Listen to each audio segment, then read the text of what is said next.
सर्वांना नमस्कार. मी PSI रेवंत कदम.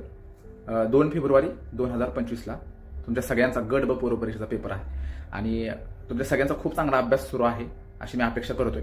ठीक आहे. मुलांचे ज्यावेळेला मेसेज येत असतात, कॉल येत असतात, त्यावरून एवढं तरी कळतंय की प्रत्येकजण अभ्यासाप्रती फार सिरियस दिसतोय. ठीक आहे.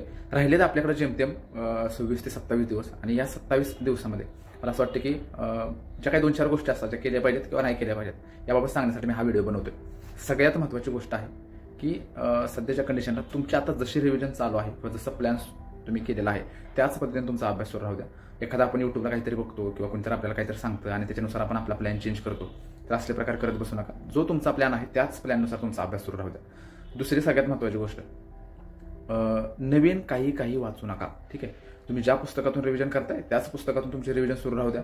तुम्ही ज्या नोट्स आता वाचत आहात त्याच नोट्स तुम्ही वाचा. मार्केटमध्ये काहीतरी नवीन नोट्स आल्या, कोणत्या टेलिग्रामला काहीतरी एखादी PDF टाकली किंवा शेजारी बसलेला मुलगा काहीतरी वेगळं वाचतोय ते बघायचं आणि ते वाचायला घ्यायचं. तर असले कुठलेही प्रकार आपण केले नाही पाहिजेत. ठीक आहे. त्याचबरोबर तिसरी सगळ्यात महत्त्वाची गोष्ट की आपल्या सगळ्यांच्या त्याची काही रिव्हिजन आहे ती 3-3, 4-4 दिवसामध्ये आपण एक विषय संपवतोय.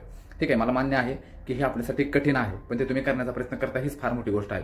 आता 3-3, 4-4 दिवसामध्ये एखादा विषय संपवत असताना बरेचदा PYQ राहून जातात, टेस्ट पेपर सोडवायचा राहून जातो. हरकत नाही, काही ना काही सुटू शकतं, पण ते कंप्लीट करण्याचा आपण प्रयत्न केला पाहिजे. तुम्ही 100% देताय ना, इथंच तुम्ही यशस्वी झालेला असतं. ठीक आहे. त्याच्यामुळे ठीक आहे, आज टेस्ट पेपर नाही सोडून झाला तर उद्या सोडवा, हरकत नाही, पण ह्या गोष्टी आहे ना कन्सिस्टन्सी ठेवून सातत्याने सुरू राहायला पाहिजे. त्याच्या पुढची महत्त्वाची गोष्ट आहे, PYQ इग्नोर करू नका. ठीक आहे. PYQ हीच आपल्यासाठी एक की आहे किंवा आपला एक रस्ता आहे. ठीक आहे. जो आपल्याला आपल्या यशापर्यंत घेऊन जाणार आहे. त्याच्यामुळे PYQ किमान 100-150 PYQ रोज सोडवून झाले पाहिजेत. म्हणजे चहा नाश्ता करून आला की PYQ सोडवले पाहिजे, जेवण करून आला की PYQ सोडवले पाहिजेत. त्याचबरोबर इव्हिनिंगचा जो चहा आहे तो चहा घेऊन आला की PYQ सोडवले पाहिजेत. अशा पद्धतीने तुम्ही 150-200 PYQ रोज कंप्लीट करत चला. त्याचबरोबर अजूनही आपल्याकडं वेळ आहे, त्याच्यामुळे टेस्ट पेपर नक्की सोडवत राहा. किमान 2 दिवसातून एक टेस्ट पेपर हा तुमचा सोडून झाला पाहिजे. ठीक आहे. आणि बघा काय चुकते, कारण टेस्ट पेपर मी नेहमी सांगतो की टेस्ट पेपर हे आपली लायकी दाखवण्याचं एकमेव माध्यम आहे. ठीक आहे. आपण किती पाण्यात आहोत हे सांगण्याचं एकमेव माध्यम हे टेस्ट पेपर आहे. त्याच्यामुळे टेस्ट पेपर सोडा. कुठं चुकताय ते बघा, कशामध्ये अजून बदल करणं अपेक्षित आहे, कुठं जास्त अभ्यास करणं अपेक्षित आहे. ठीक आहे. ह्या सगळ्या गोष्टी चेक करत चला, तर लक्षात ठेवा की तुम्हाला चांगले मार्क येतील. त्याचबरोबर अजून एक गोष्ट अशी मला वाटते की शांत राहा, वायबल होऊ नका. हे राहिले ते राहिले असले प्रकार करत राहू नका. ठीक आहे. ह्या गोष्टी म्हणजे अगदी पेपर जवळ आला तर हे सगळं आपल्यासोबत होतच राहणार आहे. हे राहिले ते राहिले, हे राहिले ते राहिले. त्याच्यामुळे मला असं वाटतं की फार लोड घ्यायचा नाही.